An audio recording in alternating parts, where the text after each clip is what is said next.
नमस्ते। आज हम एक बड़े ही मज़ेदार और कह सकते हैं कि एक फिलॉसफिकल आइडिया पर बात करने वाले हैं, जिसका नाम है डर के साथ विश्वास का सिद्धांत। चलिए देखते हैं ये क्या है।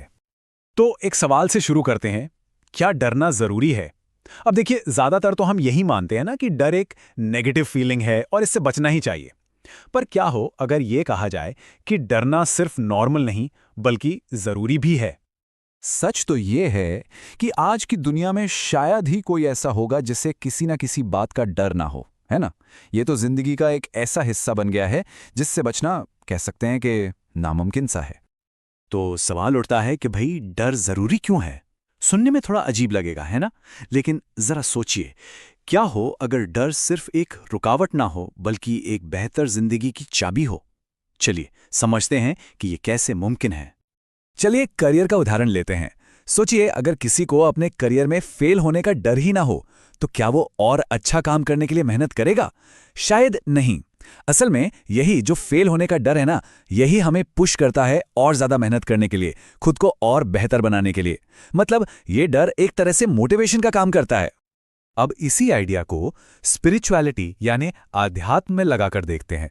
यहां भी यह सिद्धांत बिल्कुल काम करता है। देखिए, अक्सर ऐसा होता है कि किसी बुरी चीज का डर ही हमें अच्छी चीजों की तरफ ले जाता है। मतलब जब कोई बुराई से या किसी नेगेटिव एनर्जी से डरता है, तो वो सुरक्षा और उम्मीद के लिए भगवान में या किसी पॉजिटिव शक्ति में यकीन करने लगता है। तो एक तरह से डर ने ही विश्वास का रास्ता दिखाया, है ना?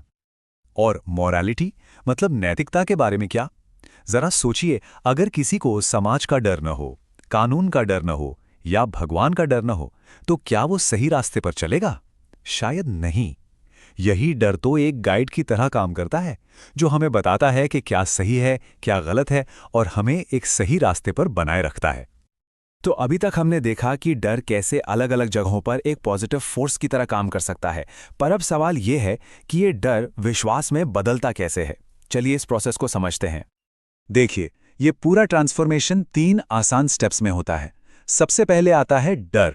फिर ये डर एक पॉजिटिव यकीन या सकारात्मक विश्वास पैदा करता है। ये यकीन कि हाँ, हम बेहतर कर सकते हैं या कोई अच्छी शक्ति है जो हमारी मदद करेगी। और आखिर में यही यकीन हमें बेहतर काम करने के लिए इंस्पायर करता है, चाहे वो ज्यादा मेहनत करना हो, पूजा पाठ करना हो या फिर सही बर्ताव करना हो। तो आप देखिए, इस पूरे पॉजिटिव साइकिल की शुरुआत डर से ही होती है।